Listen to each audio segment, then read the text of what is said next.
Welcome to the Geek'd Up Podcast, episode number 11. I am your TV terminating, comic book collecting, movie messiah, video game god, or you can call me Cory. What's up? It's Just Jess. Just Jess.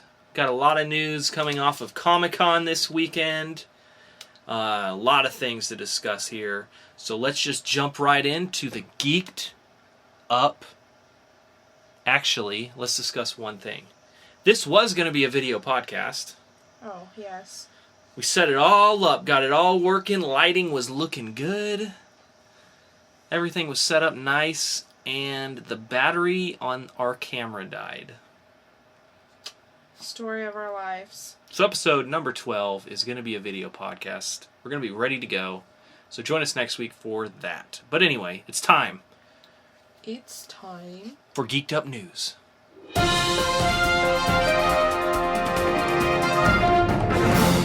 First up, we have a new series coming out from the creators of Robot Chicken and produced by Bryan Cranston called Super Mansion. What this is basically a Robot Chicken style show, stop motion, claymation type thing where superheroes, some old, some just lousy, live in basically an apartment mansion together, and they live their day-to-day lives with each other. I think it's going to be good. Yeah, it sounds really cool. They had a trailer for it. I really liked it. Looking forward to that. Then, Neil McDonough was cast as Damien Dark in the season 4 of Arrow. A lot of people were excited about this news. I like him as an actor, so as you know, we don't really watch Arrow. Nope. I want to, but there's a lot of catching up to do now. But maybe by the time this season gets started, we'll be somewhere close. Maybe. Yep. But anyway, what else? Chewbacca is getting a 5-issue miniseries. Oh, yeah. Yep. That, takes place after the Battle of Yavin. Issue 1 is going to release in October. Yep.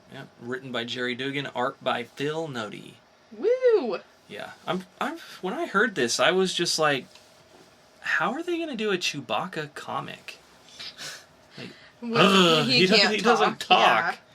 Like, that's going to be weird. It's all going to either be thought bubbles or... I just don't know. I'm kind of concerned about that, but obviously I'm in. And then Batman Eternal is getting a sequel titled Batman and Robin Eternal, written by Scott Snyder and James Tynion. And James Tynion is going to be the one taking the reins on that. And it is going to kick off right where Batman Eternal ended. Are you excited for that? Yes, I am. Except it's a weekly series, which I'm not excited about that at all. Oh, really? Yeah. Dante's just giving me these big puppy dog eyes. Yep. So, also, Microsoft announced the upcoming game Silence with a trailer. They also had there's also an upcoming survival action adventure game called The Solace Project, which is coming in early 2016. Both of those trailers looked really good. I'm looking forward to those. Not much on them right now, but I'm going to keep you posted if anything else is brought out about those.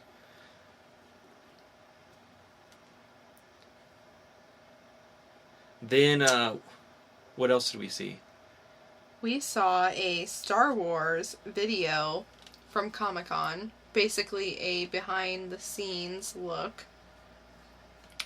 And it looks pretty awesome, and I'm not that much into Star Wars. I mean, I've seen them all, but yep, it just makes this one much more exciting. Yeah, a lot of practical effects. We got to see just a lot of cool stuff. Just like, what's his name? I forget, from Attack the Block. He is a stormtrooper in it, but we figured he was going to go good, but we do actually get to see him in the ship with Han and the new... And Leia, right? Not Leia. It's the new girl. I forget her name as well. But yeah, I'm really excited for that. I think it's going to be freaking awesome. Yeah. Because they showed a lot of the set pieces that are real. So, I mean, it's going to look good. Another thing, as far as movies go, we got to see another image from the new Ghostbusters movie with all of them dressed up next to the Ecto-1. And the reason I like this image more is because I think I was talking to you last week about Melissa McCarthy was in her suit and her legs looked all baggy. Yeah. Like, it's because apparently she didn't have the boots on. Now it looks correct. I like it. Yeah, I think they look pretty good. Yeah, I think Kate McKinnon looks funny. she looks real good. But then look at what's her name? That does hair. not look like Kristen Wiig. I know. Whenever I first saw that, I'm like, who is that? But yeah. I really think this is going to be a breakout role for McKinnon. Oh yeah, she's gonna be like Amy Schumer is now. Oh yeah, she's gonna nail that role. And then I think some of the biggest news. Actually, we'll get to those at the end. Okay. We also got to see the first trailer from Robert Kirkman's Outcast TV series. What did you think about this? Coming from somebody who hasn't read the comics, doesn't know much about them. I'm not sure. Like, the only reason I even know what's going on is because you told me what the comics are about. Now that I know what's going on, it looks good, but I don't know. I mean, it was released at Comic-Con, so, right? Yeah, no. Well, around there, yeah. So it makes sense. But coming from somebody who doesn't know anything about that comic, it's just kind of like, what is this? But then somebody who does read the comic, I can't wait. Yeah, exactly. It's gonna be awesome. Then we got a sad day when Nintendo president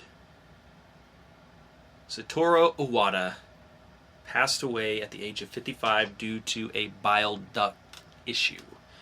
He had been suffering from this for quite a while. He had surgery last year before E3 on the same exact thing. Nintendo released a statement that said, Nintendo Company Limited deeply regrets to announce that President Iwata passed away on July 11, 2015 due to a bile duct growth. So he was the heart behind Nintendo. He was a good personality behind Nintendo. He wasn't only a executive, he was also passionate about gaming itself. So I think this is going to hit Nintendo pretty hard. I know they're Japanese businessmen and they have no hearts, but I think it'll be felt throughout the entire, not only the Nintendo playing community, gaming community, but also the company as well. Yeah. But on to some better news. The king of all news. We got 2 trailers this weekend. Not 1, but 2. 2. Go ahead and tell us what they are. Okay, the first one is a new Batman vs. Superman. And it looks awesome! It looks really awesome. Yeah. I can't even... Ben Affleck looks like the shit, man. He does. He looks good. You know, you wouldn't ever want to fuck with Batman, but out of all the Batman that have been on screen, he is the most unfuckwithable. He looks scary. Yeah. It's awesome. Even that shot in the day where he's Yeah. in the desert and he's got the pants and the goggles and the jacket on and stuff, but he's got the suit on, and all those guys are taking him down in the daytime. He still looks like a monster. I just can't wait for that. Oh, we also got to see in the trailer Robin's suit with Joker's writing all over it. Oh, yes. So we know either Robin has already died or he's going to die in the movie. Probably already dead. And this is I'm guessing it's like a shrine in his Batcave. Yeah. And it's something he looks at and remembers. But yeah, it just really looks good. And the fact that it starts, I don't know if the movie starts, but the trailer at least had parts from the ending of Man of Steel, where Zod is using his laser eyes to take that building out, and it shows all that. He is a good-looking Superman. Yeah, he is. He really is. Everybody I've told about this, I'm like, have you seen the new trailer? And they're like, why would they be fighting? So can you give some insight on why they would be fighting? I'm sure most people who listen to this will understand, but so you can bring it back to the people who are asking you. So in this movie, this is what's happening. Superman was like a hero. Shit happens, and aliens come. They try to take over the world, and he does what he has to destroy them. In the meantime, he destroys this, not he personally, but the city gets destroyed, and people are killed, and Wayne Enterprises is one of the buildings. Not only is it one of the buildings, Bruce Wayne, as we saw in the trailer, was there when it happened. Yeah. Almost in what looked like kind of like a 9/11 scene where this stuff's happening, the building collapses, smoke, dust is coming, rubble. So Batman now looks at Superman, and probably always did, as a threat. This is a man with powers we don't understand. He helps us, but at the same time, anytime he wants, he could take over this world and destroy it. He's an alien, and that's the way he looks at him. So at the beginning of this movie, that's why he's getting he's coming back, because he wasn't Batman anymore. He retired. He's coming back. He's going to go against Superman to destroy him, to help the world. And what is going to come out of it? Obviously, there's going to be a Justice League. There's going to be all this. So he's going to realize that he can trust him. And there's going to probably be a bigger threat. And then I'm guessing Joker is going to come in at the very end or something. Or throughout it. I don't know. We didn't mention Wonder Woman. Yeah, no, she plays a huge part in this.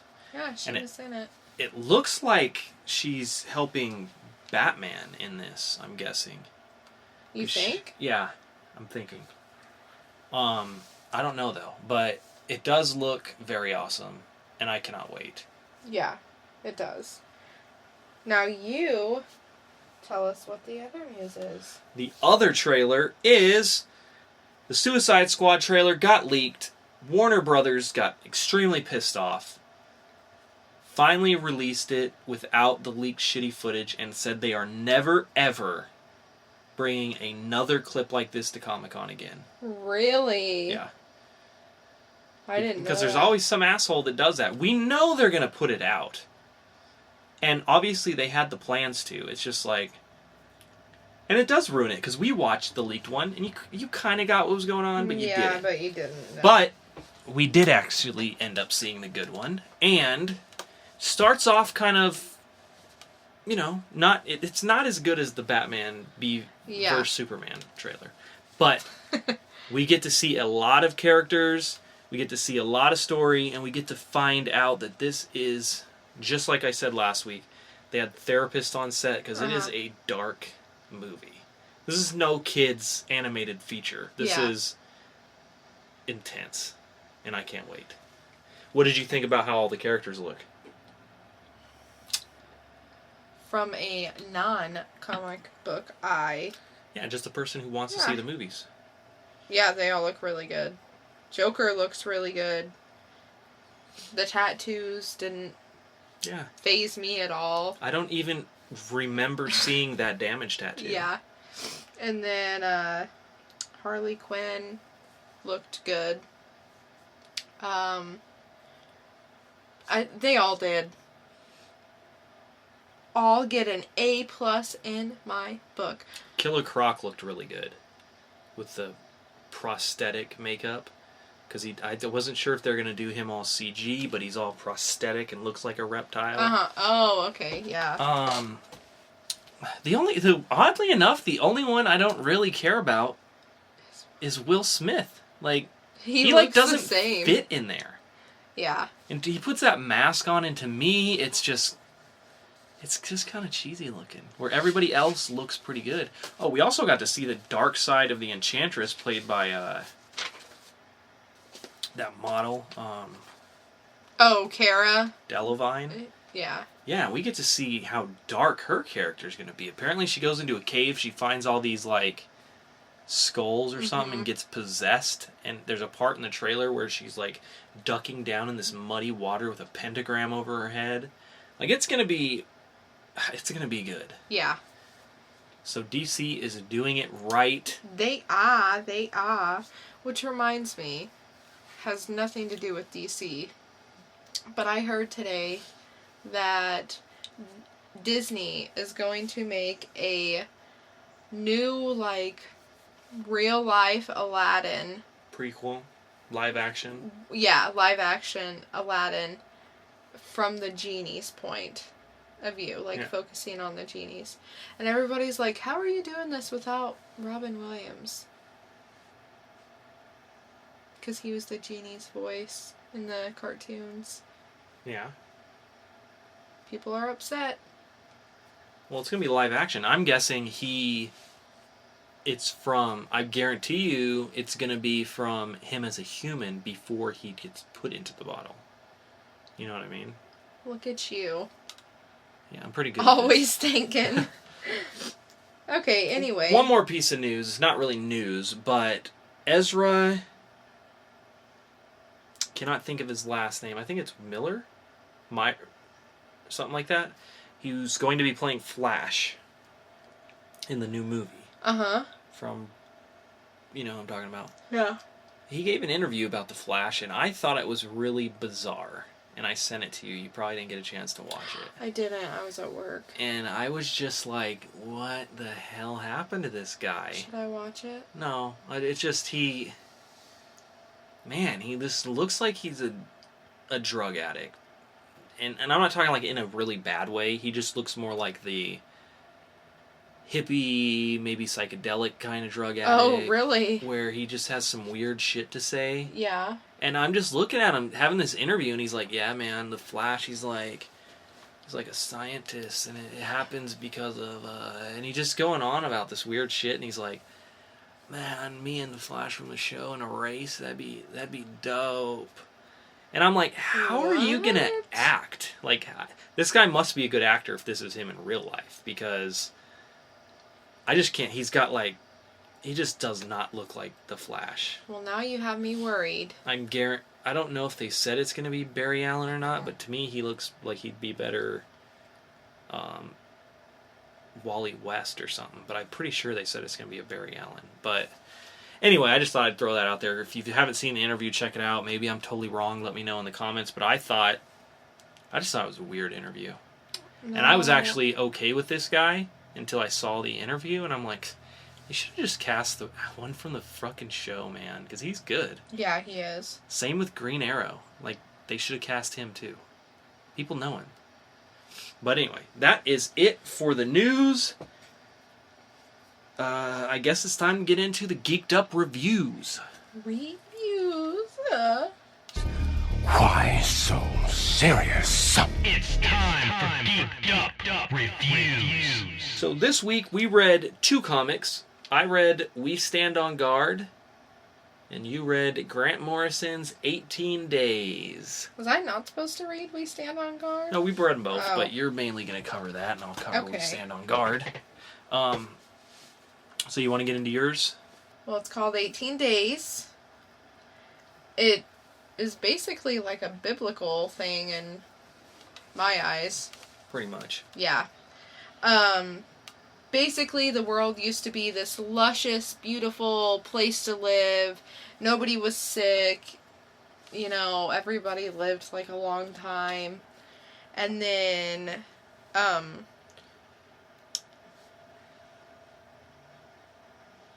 a new time came. Where, and another, introducing sickness, war, disease, poverty, greed, just all the things that we deal with nowadays, basically. But there are a band of brothers. Am I missing something? You're acting like I'm missing something. No. Okay. I'm just listening. There are a band of brothers who go to meet with this god of war.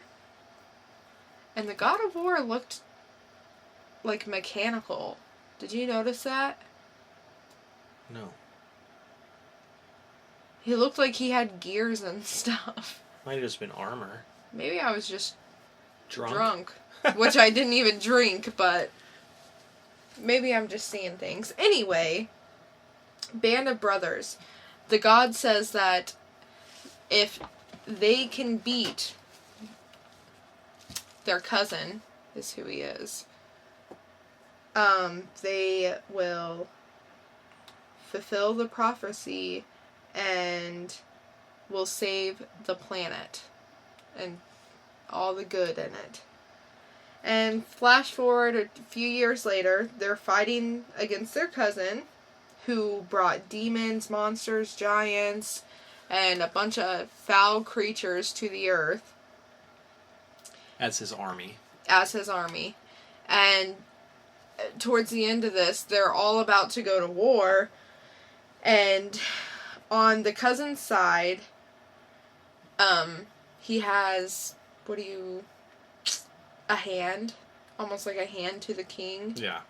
Who advises him, kind of. A god. Yeah. And he's like, oh, well, I know we can beat him and him and him and him and him. But this one, I know nothing about. And they call him Krishna? I don't know how to say it. And basically it ends with, we don't know who this god is. The only thing we know is that he has vowed not to fight. So is this thing going to be about this god who's on Earth but won't fight? Well, the synopsis says it's when it was a time where it was the era of gods, and then these warriors rose up and it became the era of man. So I don't know. This is like just the end. We didn't get much after that or anything. So yeah, that was the end completely. Why did he vow not to fight? What is his purpose there? To let man battle their own wars, I guess. Yeah, why is he there? Yeah, I don't know. Anyways, so that was the end of that one. Yeah, what did you think about it?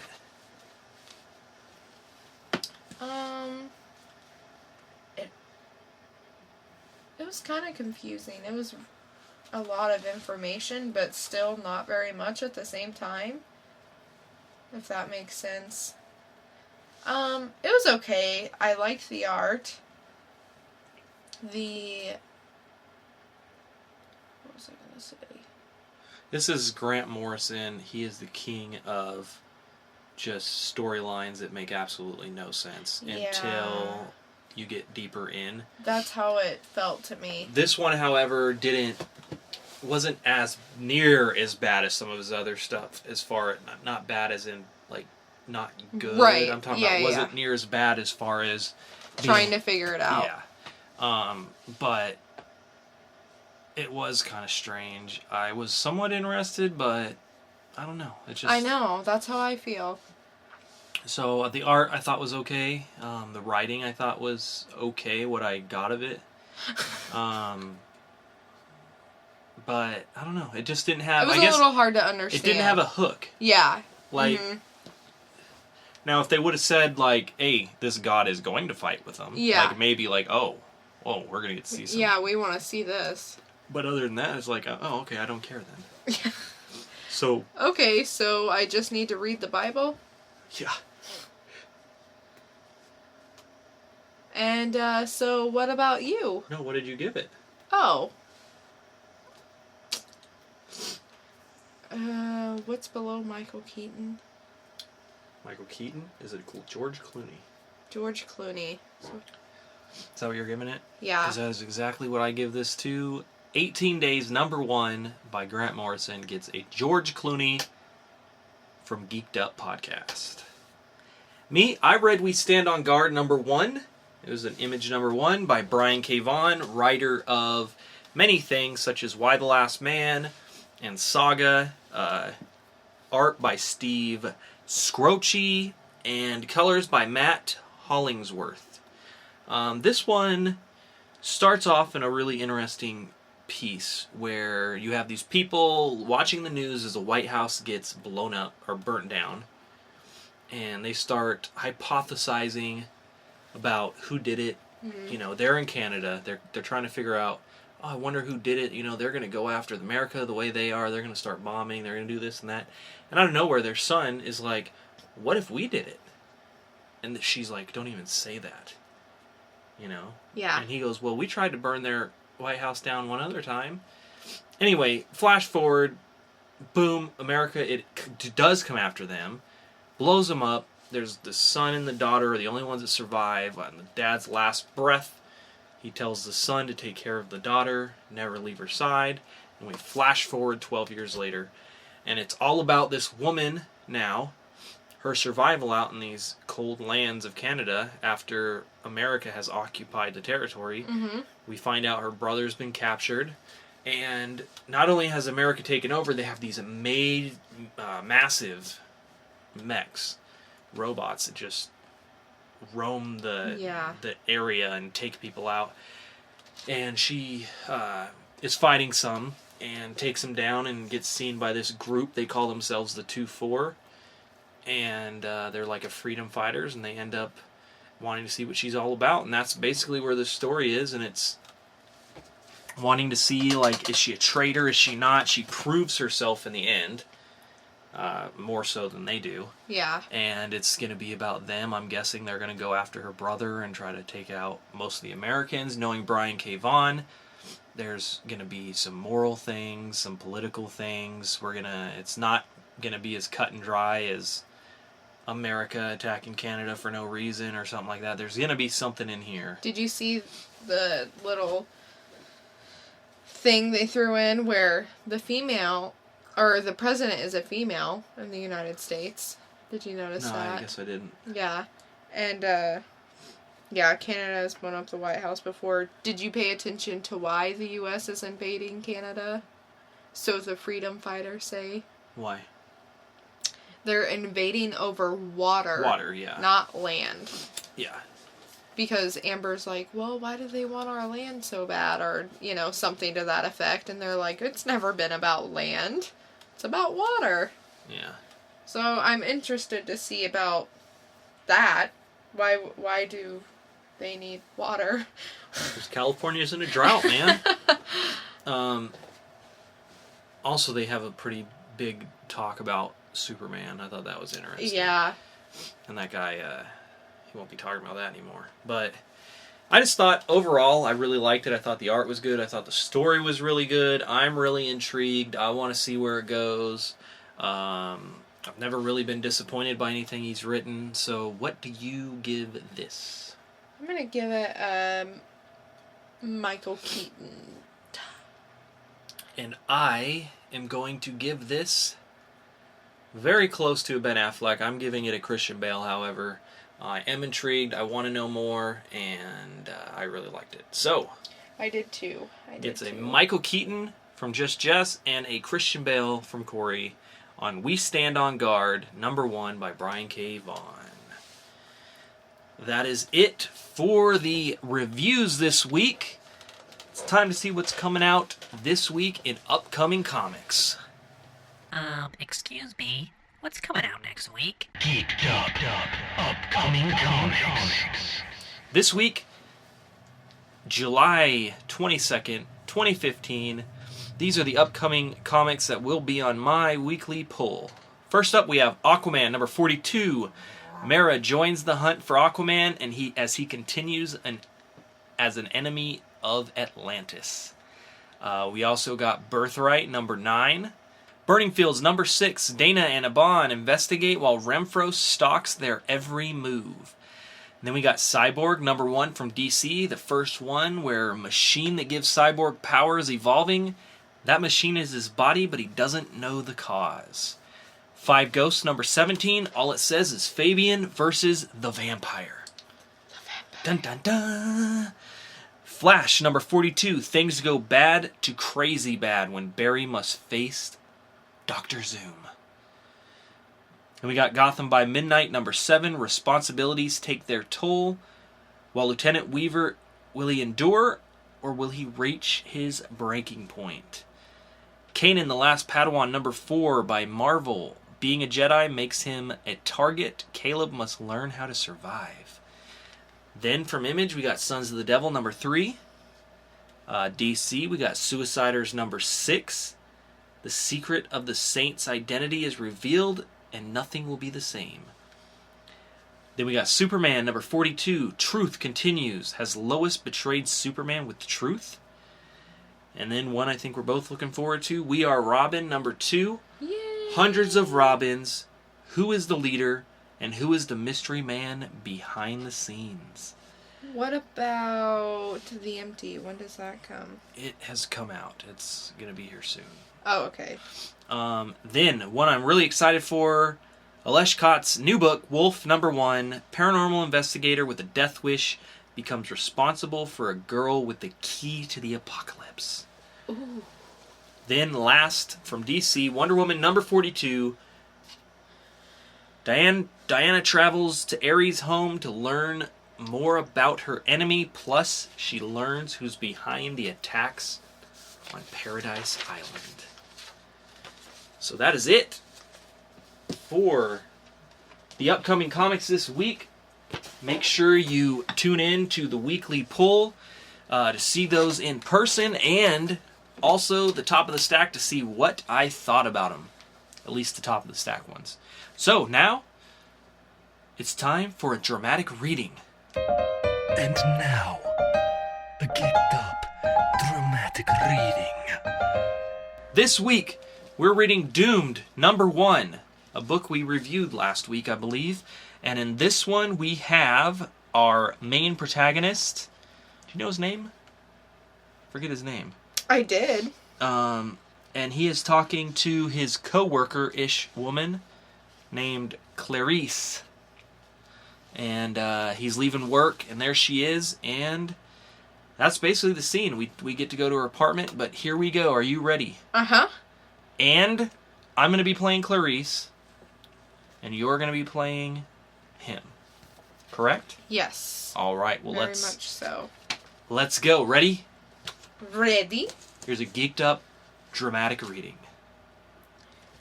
Hey, Sorry, I don't... Oh, hey, Clarice, right? the one and only. What are you doing out here so late at night? What? I can't fend for myself in the big, scary city. I told you I had to lead an apartment. Want to see it? Sure. The future site of Lex Plaza? It's not even finished yet. Yeah, it keeps me humble. Should we even be here? Everyone has to be somewhere. Enter freely and of your own will. Whoa, this place? It's a model, yeah. The penthouse realtors use it to lure in clients. All the amenities of home, but without, you know. So it's just a fully furnished working demo. Does that mean you're squatting? I hate that term. I much prefer discreetly living here without permission from the owners. Make yourself comfortable. I'll be right back. I could not believe this was happening. So, Riser, I still can't. tell me about your day. Me? My day? Anything exciting? Not yet. Actually, it was kind of grunty. What was? My first day at Star Labs. Hot. Come tell me all about it. That did it. I was trying to keep my cool when... Grah! Are you okay? What kind of sound was that? Dude, what the hell? Insane. And that is it for the dramatic reading of Doomed number 1. Let us know how we did. Let us know what you'd like us to read. Maybe it'll get covered next week in the Geek'd Up dramatic reading. But for now, that is it. It is time to go on to verses, starting with Geek versus Girlfriend.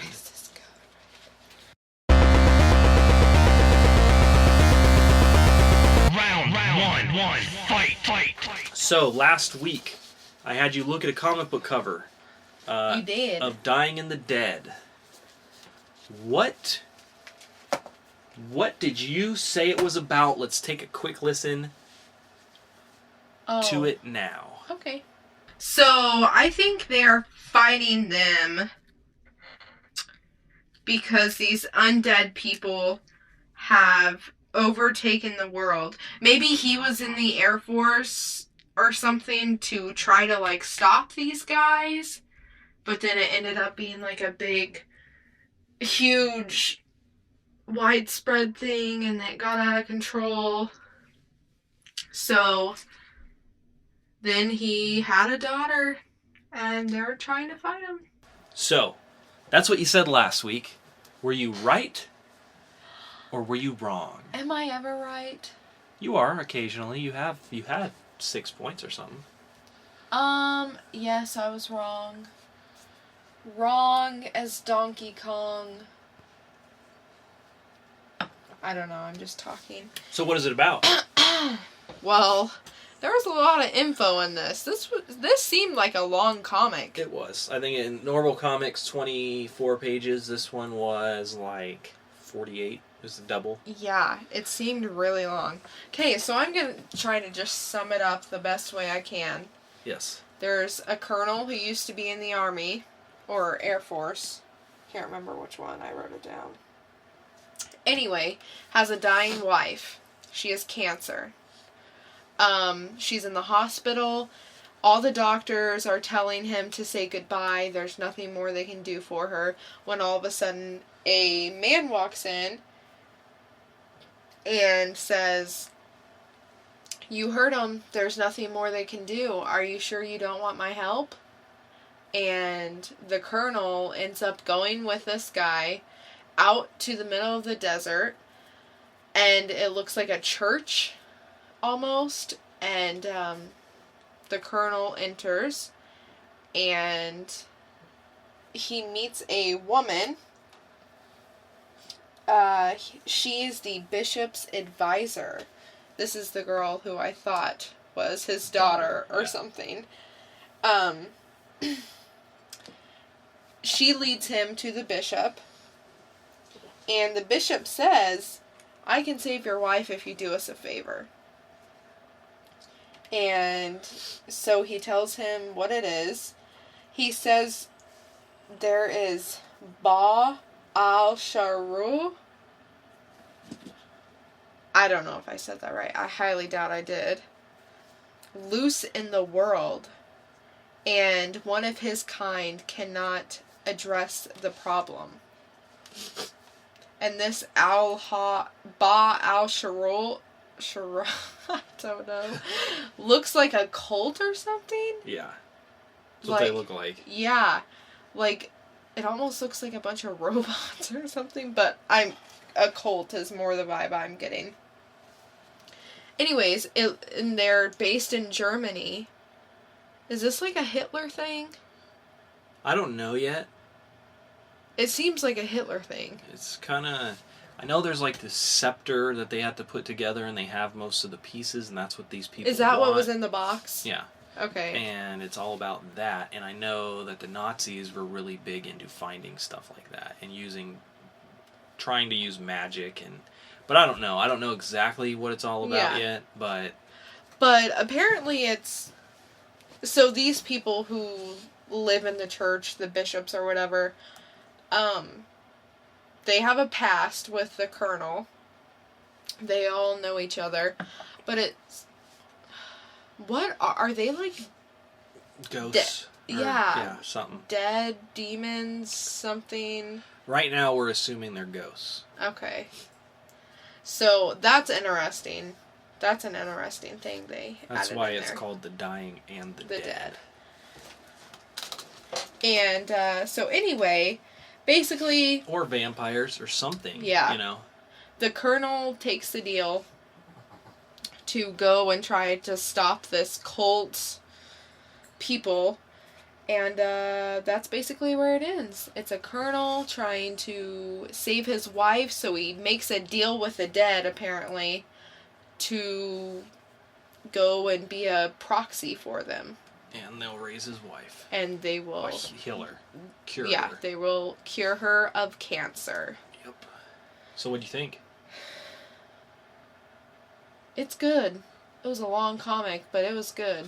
It was long in pages, but the first few pages was like read like a movie. There were very few words. You got this. It showed you the scene as it would play out. Like I really like that. Yeah, I didn't really go into that first scene, but What do you mean? the first few pages were the guy married to the girl or and whatever. everybody gets murdered. Yeah. Good. Liked the art. I like anything that has to do with ghosts or dead people. So that, I mean, I was like, at first, like, where is this going? And then, whenever it showed the ghost, the bishops and all that, I'm like, oh, okay. I can get down with this. So I'm going to give it a Michael Keaton. How many issues is it into now? He was on his 4th. Oh, so it's not very far in. Maybe I could catch up with it then. Yep, they're in there. Jeez. But yeah, I liked it. I give this a Christian Bale. I thought it was really good. And it gets better. It gets better and better. The synopsis called it Indiana Jones in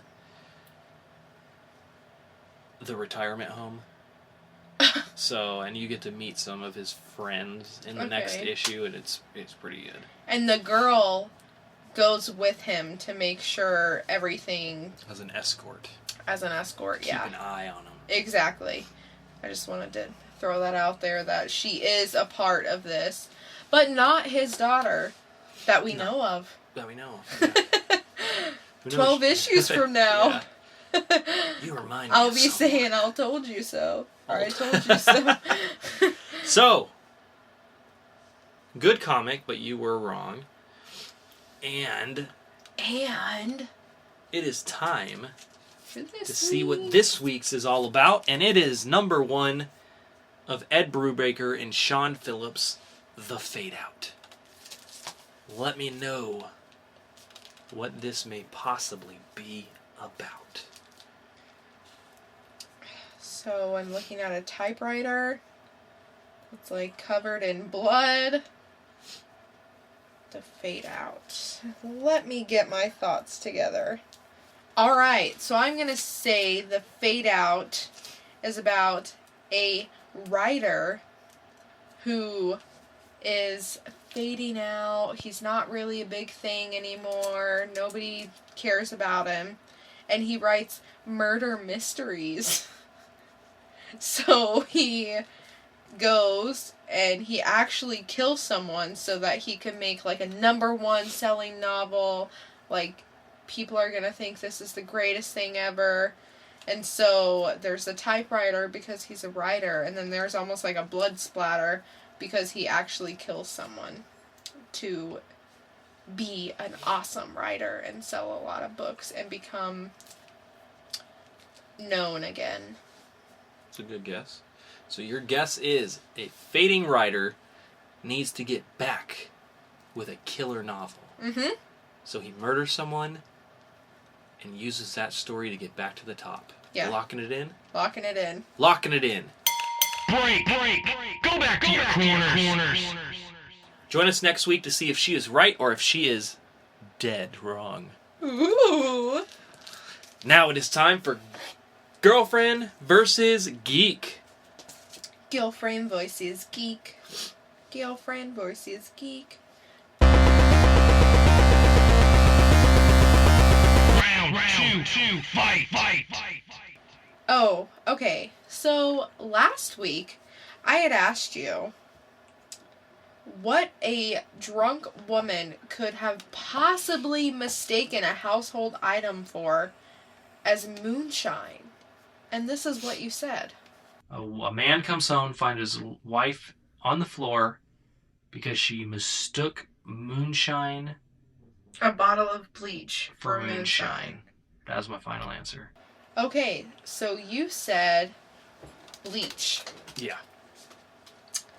I am sorry to tell you, you are dead wrong. Is it anal lube? How you looked it up? Shut up. That's not what it is. Okay. It was air freshener. What? Car air freshener. Labeled apple cinnamon. I'm confused, though. It's not in a bottle that you drink. Okay, wait. What was she going to get? She wanted moonshine. Oh. And she was drunk already. So she thought, apple cinnamon. I hid my moonshine here earlier or something, you know? Yeah. She was just fucked up. She collapsed. She went to the hospital, and as far as I know, there's no word on if she's okay, but I'm sure she is. They probably pumped her stomach or whatever, but can you believe that? Yeah. People are just crazy. We have a neighbor that probably does stuff like that. I know. That's scary to think about. So, you are wrong. I was wrong. I am sorry. Still a good story. Yes. So this week, scientists have discovered a new item that is better for you than kale, but tastes like bacon. What is this? And it's something that people have eaten before, but it's just a new form of this. When you say new form, what the fuck? What do you mean? Like a new plant that they have discovered. It's always been there. They are just now discovering it, though. And don't think normal. So I've never heard of it. It's a new plant I've never heard of. No, it is. Yeah, You just said it's a new plant they just But discovered. it's a new form of a plant they already know exists. So I'm going to say it's a new plant because nobody ever knew that this... But the name is the same name we're used to. Yes. And it's just a plant, and when you cook it, it tastes like bacon? Or just tastes like bacon right from the ground? They act like it tastes just right from the ground. Okay, for that, gosh, I know what I want to say, but I know it's wrong. But I'm gonna go with it anyway. No, if you fry it. Oh, if you fry it, I'm sorry. Deep fry it? It just says when you fry it. When you fry it, it tastes like bacon. Mm-hmm. Okay, in that case, my answer is if you fry aloe, it tastes like bacon. That's a good guess. Break. Go back to your corners. So we will find out next week whether I'm right, whether she's wrong, whether I'm wrong and she's right. Either way, you got to tune in next week. 2 verses on the Geek'd Up podcast to see who wins, who loses. So come back next week. Not only that, make sure you like, comment, and subscribe, and let us know what it is we should be reviewing, what we should be doing dramatic readings of, and maybe you have a topic you want her to ask me, or a comic or movie that she needs to look at for Geek vs. Girlfriend. But until then, make sure you follow us on Facebook at facebook.com/geekeduptv or on Twitter at twitter.com/geekeduptweets. And until next week, stay geeked up, and remember to always hug a xenomorph. Always.